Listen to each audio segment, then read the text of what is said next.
usual starting place of the expedition in Africa is the little village of Akeza. It's in equatorial heat on the mud flats of the Niger River, and we are already over 10,000 miles away from home. Adventurous missionaries, ivory traders, and elephant hunters have used this town as a jumping-off place many times before us, and signs of civilization are apparent. Life is not a game of bridge and an afternoon of tea for the ladies of Africa. They are too busy pounding rice for the next meal. Yet there are light spots in this dark land. Here is a beauty parlor. She doesn't put in permanent waves. She's paid for trying to take them out. Anyway, she's trying to take out something. And here is the original tailor of 2 suits for the price of 1 frame.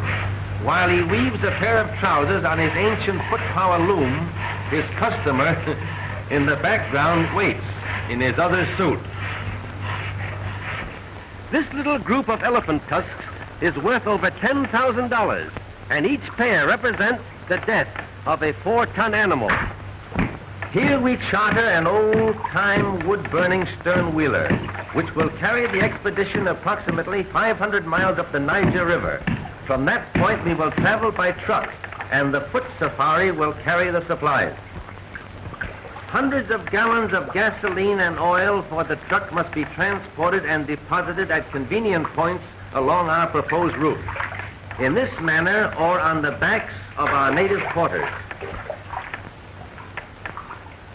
We engage most of the town's population at 25 cents a day to chop wood for the boat and gather drift logs from along the riverbanks in their primitive canoes, which are hollowed out of a single tree.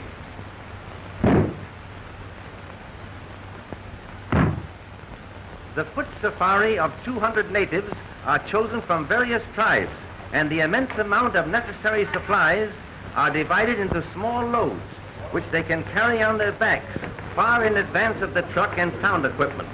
The fact that each tribe speaks a different language lessens the possibility of them all striking or quitting the expedition at one time. How would you like to carry 60 pounds on your head 20 miles a day in torturous heat? Finally, the entire expedition is loaded onto the steamship which will carry us up the Niger and into the heart of the dark continent. Then we will begin our great trek across equatorial Africa, where man is the prey of animals and animals the prey of man. Africa the unknown. The crossing of the Shari River presented a problem until we found a trader with a small portable motor attached to a rowboat. Our own men fashioned a flimsy raft of 3 dugout canoes, which didn't look very safe, but was better than nothing at all. So we put the truck on and took the chance of walking back if anything happened in midstream. Goodbye, everybody. However, many trips landed everything safely, and on the other side we met some lonesome Frenchmen who treated us to wine and a very fine dinner. They were surprised to find that we had come all the way from the west coast by motor. At last we arrive on the edge of the great Ituri forest, in which elephants, the largest of all animals, and pygmies, the smallest of men, are found.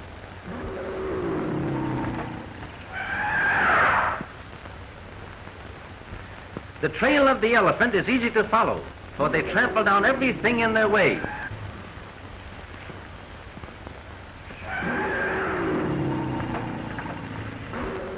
Larger in size, but comparable in bulk to the rhino, elephants differ greatly in brains.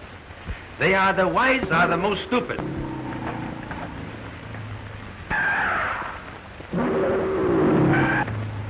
Their sight is very bad, but their scent and hearing are highly developed, making them most dangerous animals to approach.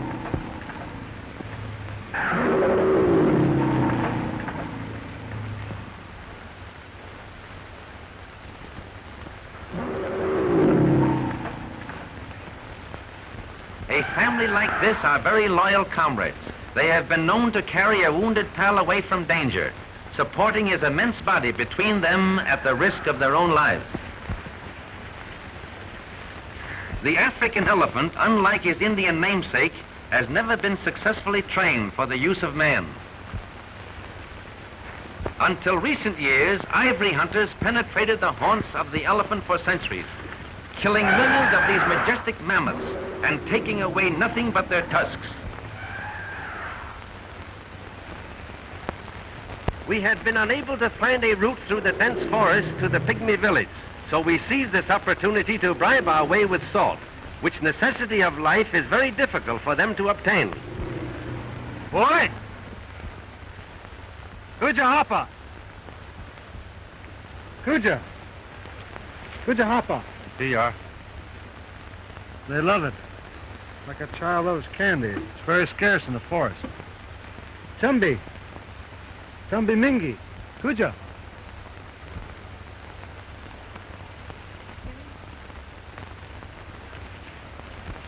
Chumbi guinea? Ifa minyara?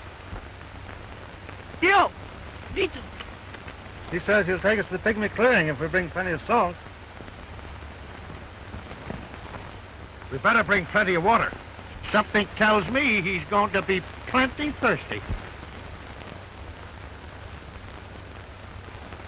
Finally, our little guide brought us to a clearing in the center of the deep Ituri forest, and hundreds of pygmies came from all directions to greet us.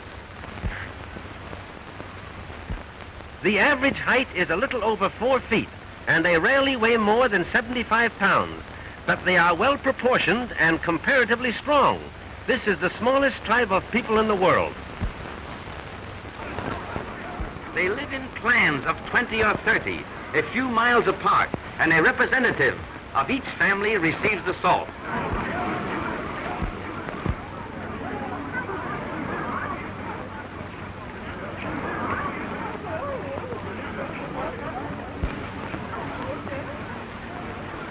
The clan leaders are in turn ruled by a great king who occupies his throne through blood succession, just like the crowned heads of Europe.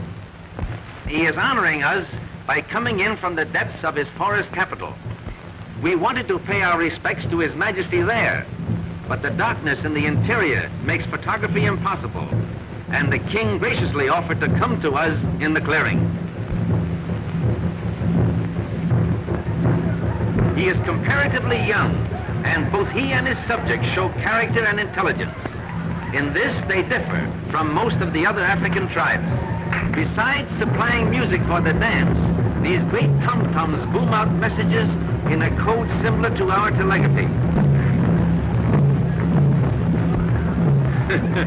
Everybody dances in Pygmy Land, and their chanting, while not particularly harmonious, has a fast rhythm that makes the feet want to do things. These are the original hot dogs. The Pygmies have practiced companionate marriage for centuries, long before Judge Lindsay was ever heard of. If a marriage doesn't take after a year's tryout, they start all over again with a new wife. No one is allowed more than one wife at a time, except the king.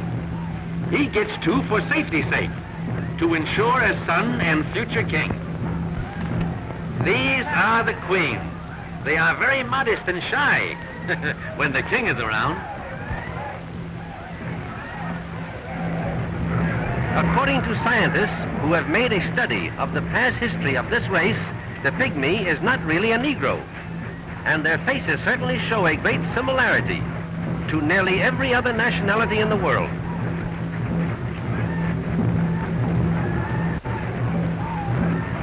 Less than 2,000 of this particular tribe are known to exist, and until our visit, no one ever knew the proper tribal name, which is Ifi, I-F-I, Ifi.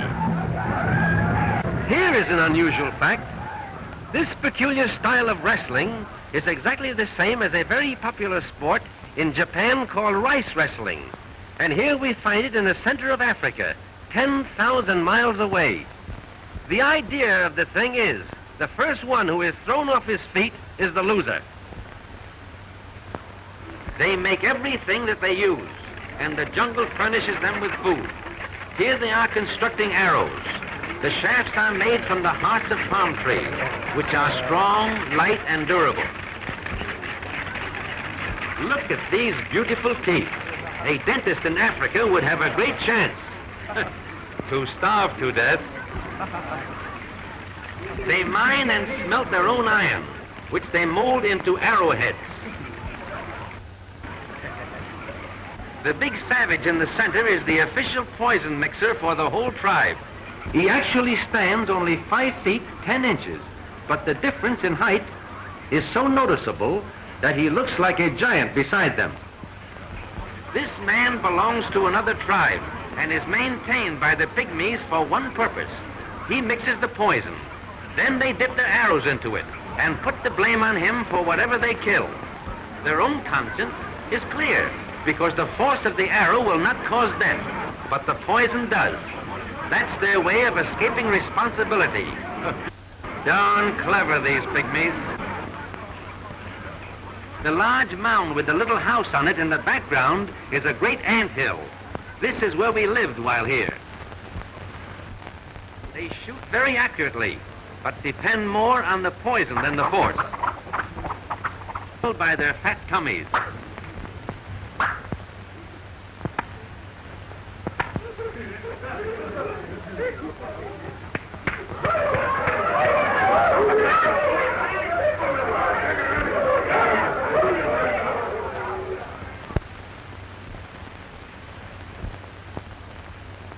But it is very hard to get close enough to photograph them.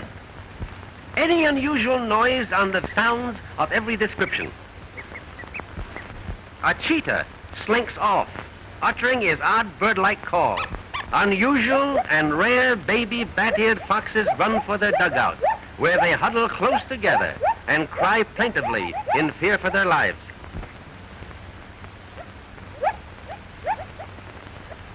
Even a herd of ostriches glide by. The huge pads on their feet muffle the sound, and they make great speed in their springy, strutting manner. It's like Mother Nature holds a grudge against the zebra. Its glaring stripes make it an outstanding target for beasts of prey in search of food. Almost powerless when attacked by a lion, but oh boy, they kick and bite viciously when bothered by other animals. Zebras in zoos over here rarely make any kind of a sound, but this shrill bark is common both day and night in Africa. The stripe patterns are like human fingerprints. No two are found alike.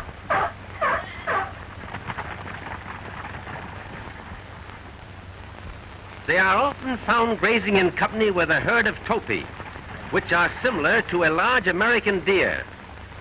These two widely separated species often fight together against their common enemy, the lion.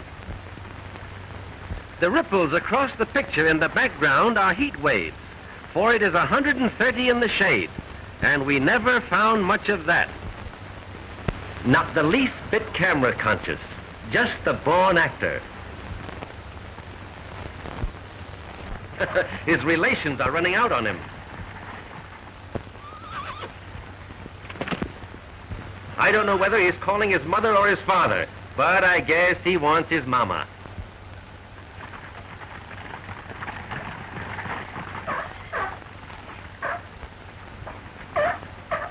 Though lions kill hundreds of thousands for food each year, the zebra still survives and increases in number, and their pounding hoofs in mad stampede can be heard on all the velds of Africa.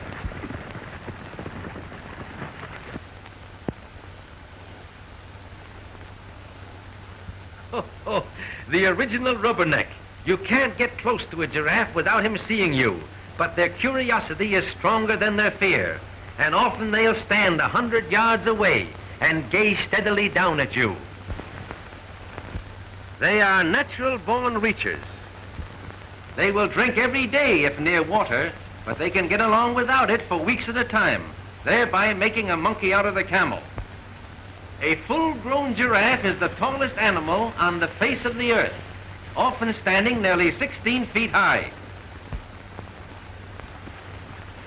Hunters rarely kill these harmless monsters, but the natives often do, for the hide makes a bullwhip 30 feet long without a break.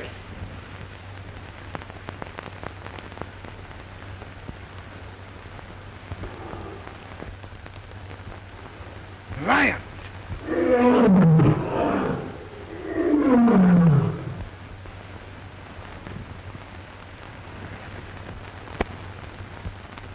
But these two lions are stuffed with food and lazy.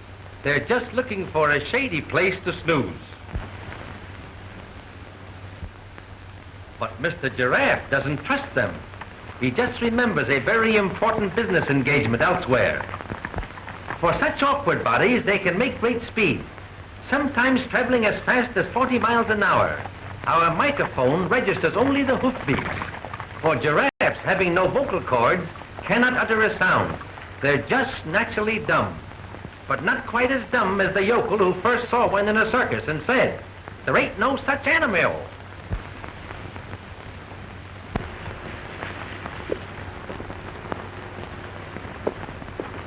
Here is a marvelous chance to study their peculiar rocking horse gallop. All 4 feet are never off the ground at one time. They were once called camel leopards, due to their leopard spots and their unusual ability to go without water. The huge legs, long neck, and sloping back make the giraffe appear clumsy. But notice how the head remains level, while the neck takes up the bumps like a shock absorber. They could run clear across the picture with a glass of water between their horns and not spill a drop. Once underway, these great runners are hard to stop, and they have often hung themselves on the telegraph wires of the new railroad, which has been started from the Indian Ocean coast.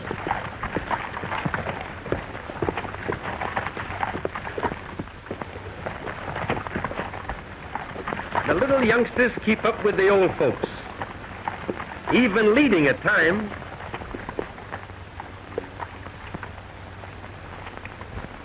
Here is a sure enough neck-and-neck race, with the little fellow trying to hitch on behind. If he only had sense, he'd grab that tail. Flamingos by the million. Each bird stands nearly 4 feet high and weighs about 30 pounds, but the flesh is odorous and unfit to eat. It looks like the parade of the wooden soldiers.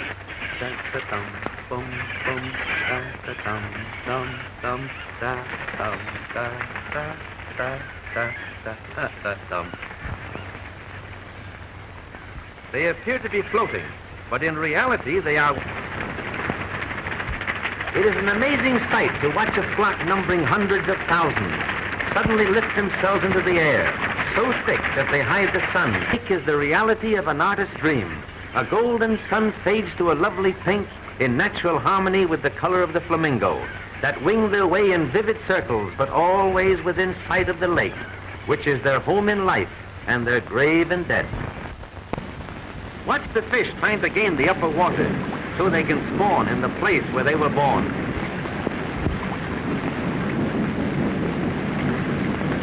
Oh, how would you like to have that baby on your hook? 50 miles below the falls, the Nile spreads out into a flat, virgin wooded valley. Unusual trees such as this dot the shores, and in the interior a short distance are almost impassable papyrus swamps. It is here that the famous tsetse fly, which causes sleeping sickness, breeds, and the far-famed white rhinoceros makes his home. Here he is, the square-lipped or so-called white rhino. He is much larger than the common black variety, and less than 200 are known to exist. Gosh, that's a big one. What do you think he weighs? Oh, about 3 tons. Gee, all bulk and no brains.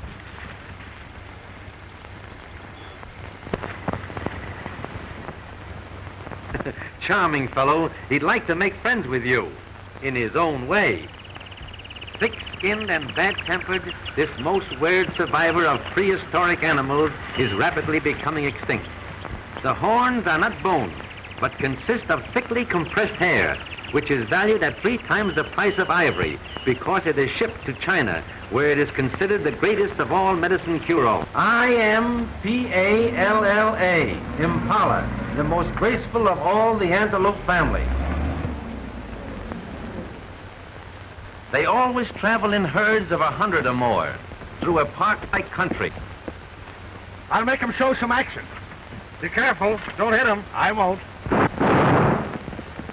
When frightened, they jump, much like a kangaroo, but infinitely more graceful. The natives call this the dance of the impala, but we call it the dance of the leaping lena.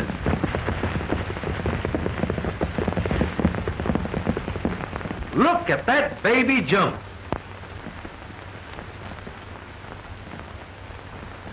If you notice, folks, the one without a hat is a distant relative to the Mexican jumping bean. No authority seems to know why the impalas jump. It's just another of those unexplainable mysteries of African animal life. When they stop, no amount of outside interference can stop them again.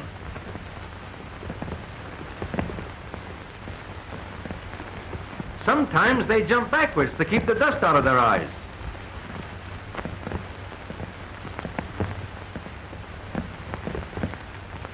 They almost seem to have wings as they literally glide through space.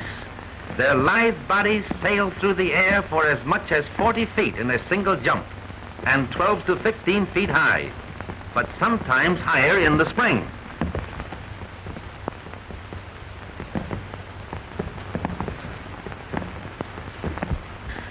They jump higher on their mother's side than they do on their father's side.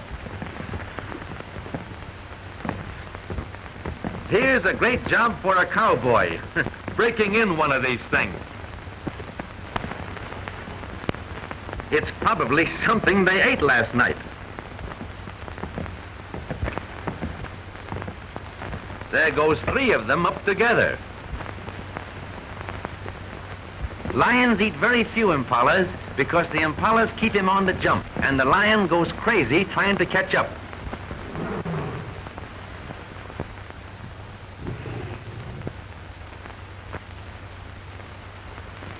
Like a buffalo, they act like a cow and make a noise like a lion, all of which means that something went wrong somewhere. With their shaggy manes and heavy forequarters, they remind one of the American buffalo, but only at a distance, for they are much smaller. They always roam through fairly open country in great herds, and when the sun is in back of them, their white beards make them visible for miles. Though they have a placid cow-like expression, they will charge without notice, and fight together have been known to kill a lion. Dozens of them huddle under one small tree to escape the terrific heat, for shade is scarce.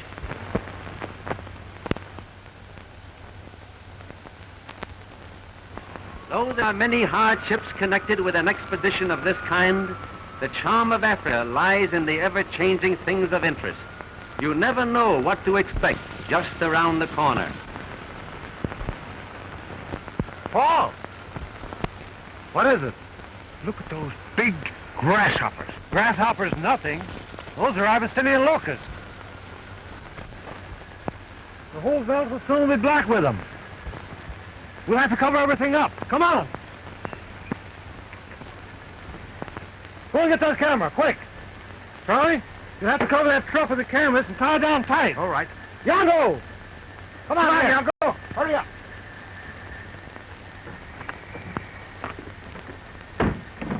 Get a hold of that crap, quick. Come on, pull it right down. Come on with that camera. I'll help them on the truck.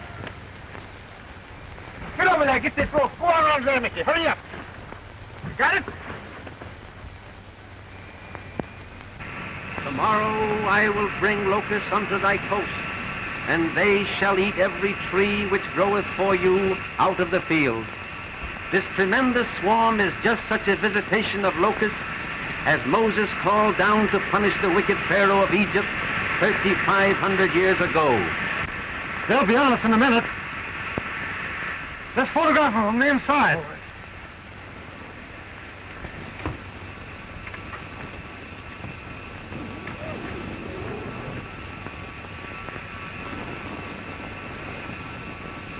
The windows of the tent were especially constructed of flexible isinglass, through which photography is possible.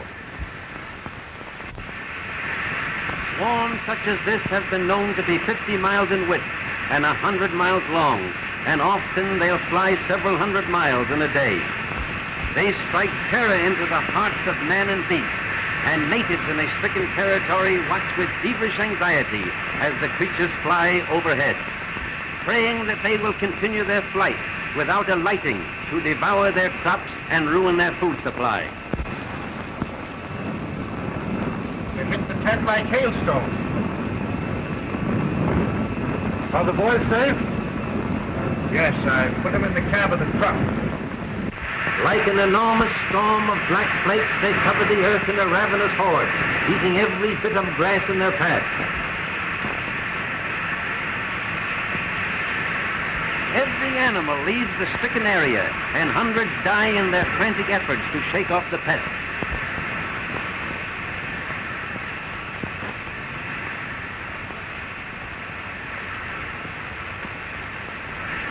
Clouds of countless billions literally hide the sun, and every modern resource of science has failed to combat them, for no one knows from whence they came or where they go.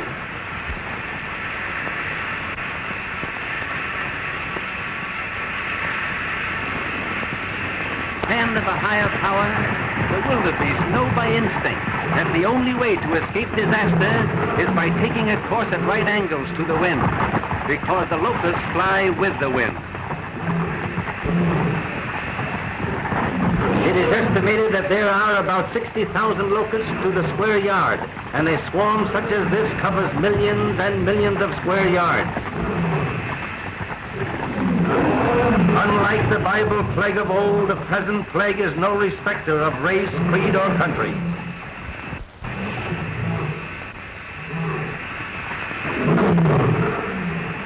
The stampeding wildebeests raise clouds of giant hoppers, which have settled on the ground. The frantic animals must travel more than 50 miles through this insect storm before they can eat or drink again.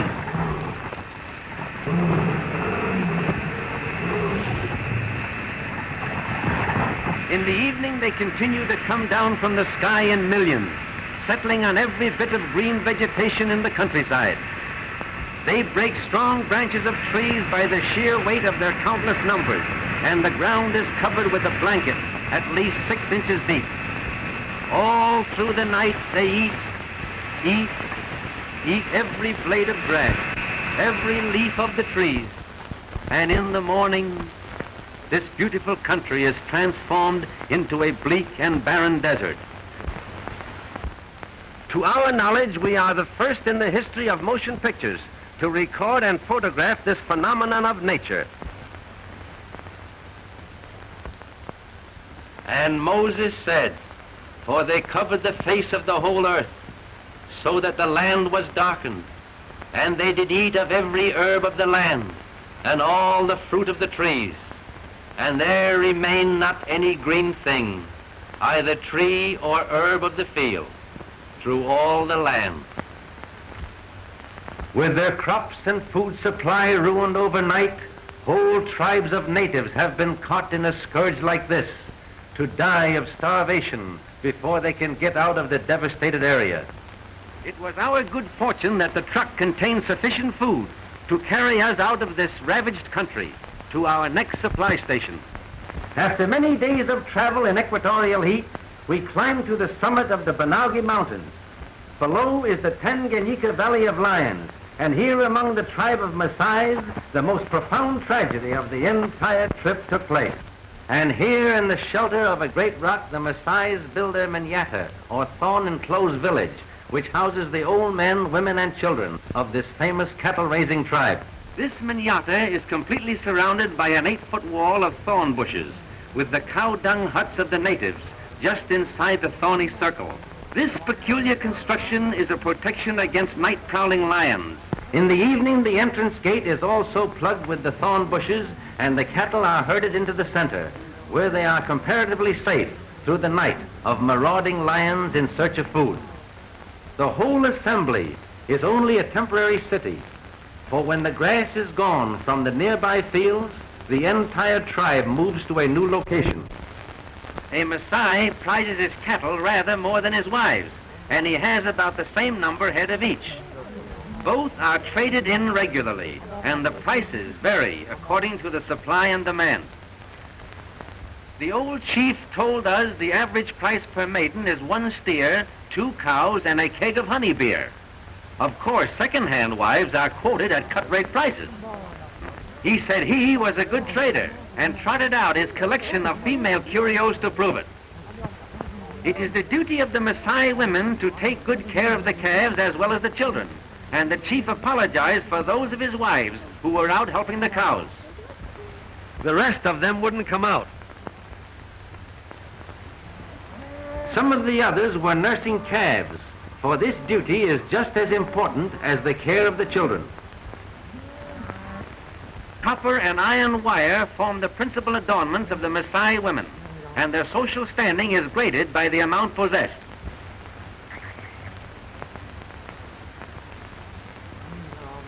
Some of the favorites can hardly lift their arms because of the weight of the many metal rings for which the fond husband has traded his precious cattle.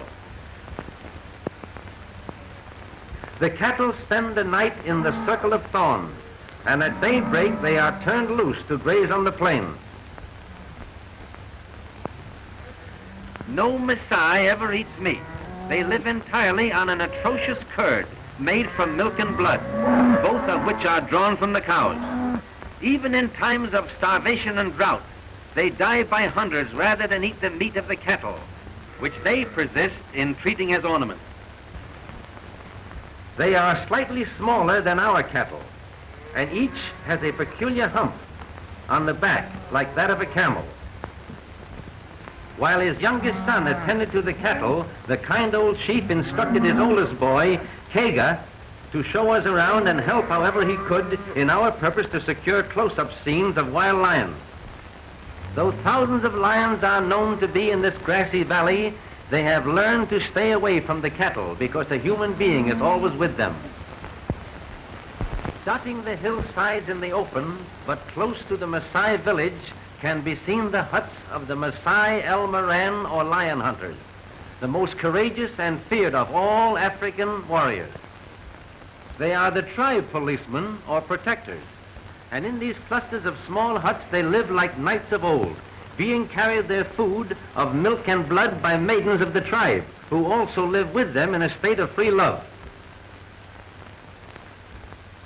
They are maintained for the sole purpose of hunting lions, which have become man-eaters or molesters of the great herds of cattle that constitute the wealth of the tribe.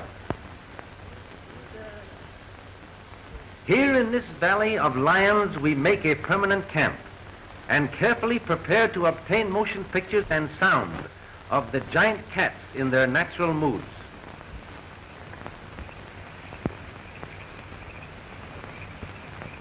You know, this reminds me of a duck blind back home. That's practically what it is, except that we're hiding a camera instead of a gun. Kega, our Maasai boy, had chosen the location of our boma, or thorn bush protection, near a stone salt lick where a group of lions were in the habit of coming. On his ant-hill throne he scans his realm, always in search of an unwary wildebeest, zebra or warthog, which will afford a target for his hunting skill or satisfy his enormous appetite. They prefer zebra meat to any, and kills like this are to be seen nearly every day. Next to the zebra, harmless gazelles make easy prey for even the smallest of the killers. A hungry lion will stalk and kill any animal it sees, and there are few, with the exception of the rhino and elephant, which are comparatively safe.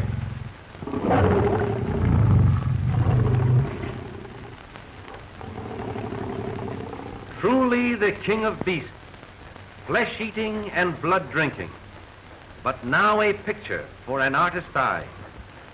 Though she appears as gentle as a tabby cat, the female is more deadly than the male.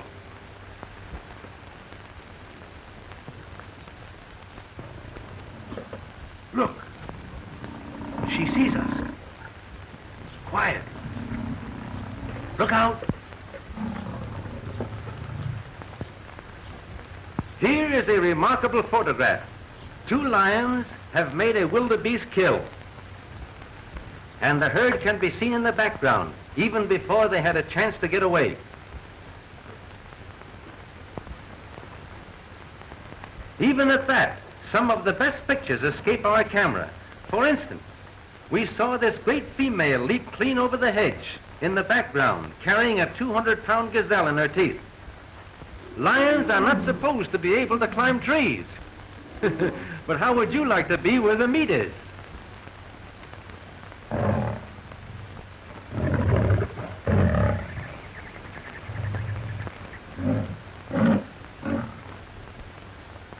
The heat at all times is almost unbearable to both man and beast.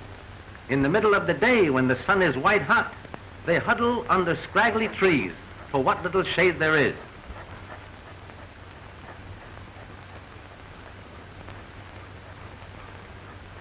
Lions are rarely found in large numbers, and it is quite unusual to photograph 7 at one time. At 3 months of age, the cubs cry for meat, and mother must provide. For these have not yet reached the age when they can make a kill of their own.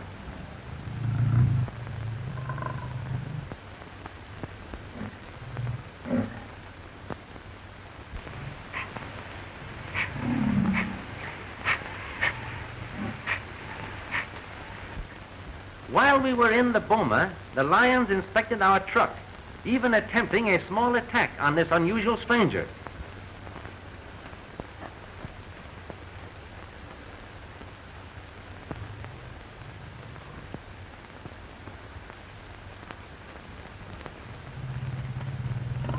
They tore off a spare tire and slyly took a little nibble at it. They seem much surprised when it doesn't bite back.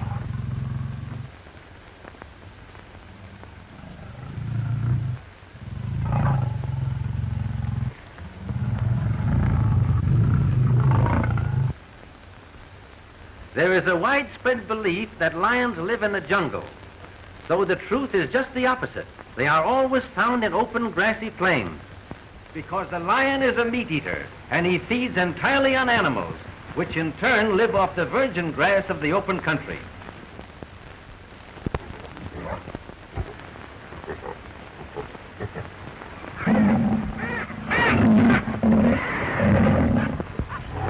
She carries this 200 pounds of dead weight like a house cat would a mouse. But lions never tease a victim. They break the neck instantly with a tremendous swipe of the paw and eat what they want almost immediately.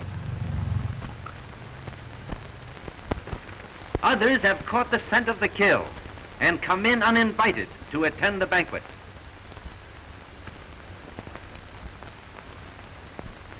Shooting the prowlers of the plains with a camera is much more difficult than with a gun and brings one in closer contact with them.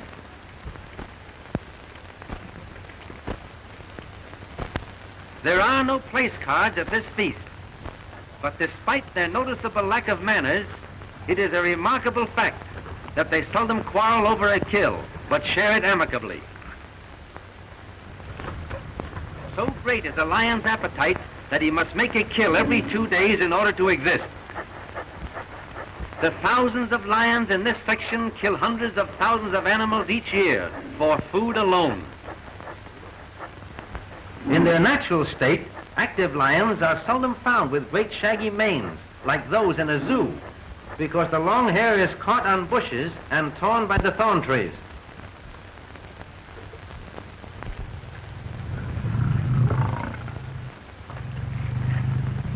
Take it. Get rifles from motor car, quick.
The boma!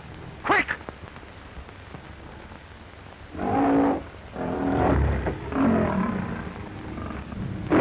One big male even followed us toward the boma. It is very interesting to watch a lion shy at the sight of thorn bushes when he will charge straight at a firing revolver. After reloading our revolvers, it was useless to continue the battle because it was already too late to do anything for poor Kaga.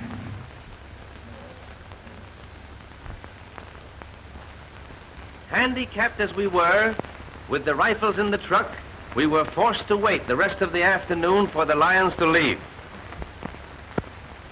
Finally, 5 out of the 6 which were around us trooped off behind the leader. Only one of the man-eaters remained at the kill. A flock of vultures awaited his departure, and behind them in the distance, a ring of cowardly hyenas also await turn.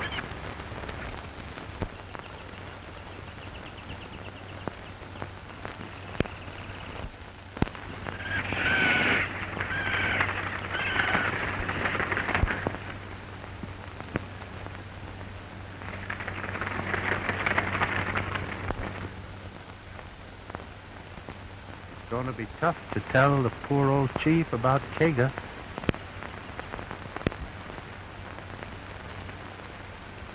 Come on, let's go.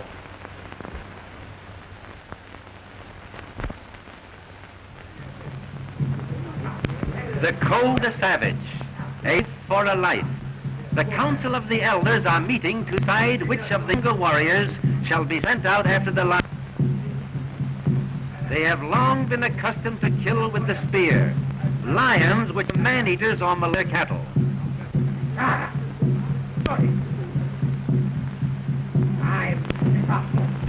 There's sadly a outcome of the council. Many of Kaga's older kin now past their would be willing to young warriors in the hunt, but have already been sent to the huts of the El Moran, lion hunters. For this honor is reserved solely for them. The phantom made of ostrich feathers and is as necessary to hunt as the spear. The Maasai El Moran love a battle, but not all of them are out to go on the hunt. Great honor, and the chief only take along those chosen by the council.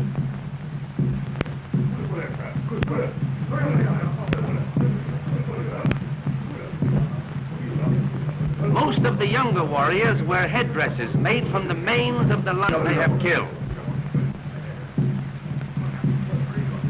All their lives they have lived foods, blood, milk, and water, and they are as fit as lions they hunt, cruel and fearless. They let us come along to photograph the hunt, only on our solemn promise not to shoot the lion.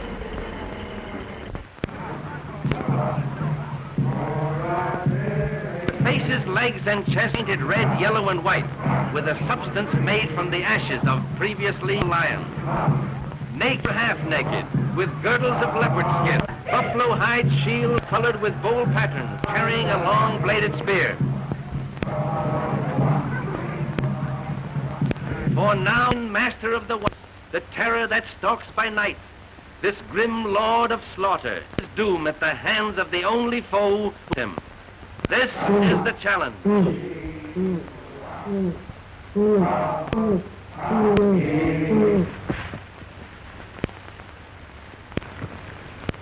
They in unison, the sun, and moon fierce singing builds up a furious wrath at the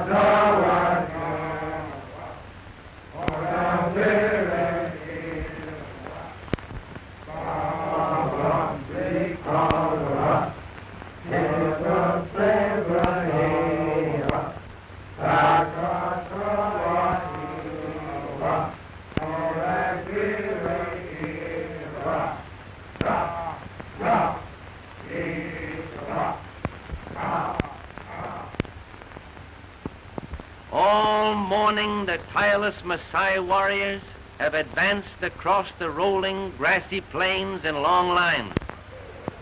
beating across a circle 12 miles in diameter, lie as panthers, their great muscles rippling under their smooth, dark skin. Suddenly, a short distance ahead, a great female spied us and darted off to the right. We were happy to shoot her, but we could not break our promise with the Maasai chieftain. Now the hunters divide, form the final circle around east. The razor-sharp spearheads glint like silver in the sun rays, and their savage yells become shrill in anticipation of victory. The lioness takes temporary refuge in the weeds, and now we see that there are two of them, but it is too late to inform the Maasai. In small groups, the spearmen come closer and gradually form the ring of death. One by one, they take their ring, and each, when he is near enough, crouches behind his shield. Spear in hand, his eager face gleaming over the rim. Shields held steady to body, and quivering spears poised for instant action, the men in front brace themselves for the shock of the rushing charge. The lioness watches them closely, unafraid, and seemingly withholding her charge until they are ready. At last, the tense ring is complete. It is a wild sight, the ring of spearmen intent, silent, bent on blood, and in center, a great man-killing beast. This ring, once formed, must not be broken, for the man who steps back in face of a charge is forever branded a coward. Finally, with a tremendous roar, she charges. The crowded moment begins. The leader plunges his beast. Strikes him. He's down. His shield protects him. He's up again. Not a man's back. Sudden spears drive clear to the ferocious beast. Look out! There's another! It's the male, fighting to protect his own.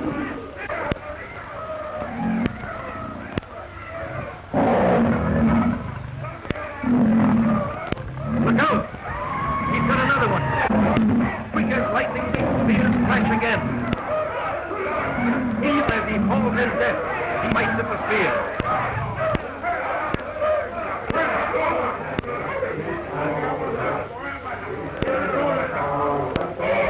The first half-dozen spears have done the work, and Kaga is avenged.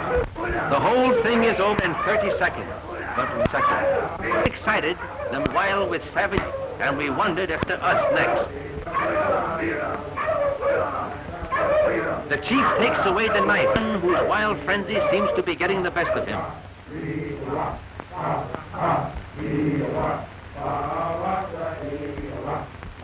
Strange to say, the victors appear unhappy over their victory, for the lion is a symbol to them of everything great, and they worship his power with deep respect. Finally, the end of this day of thrills is the Maasai tribute to their fallen foe. Reverently, they move the carcass of the lion on another spot than that on which it died.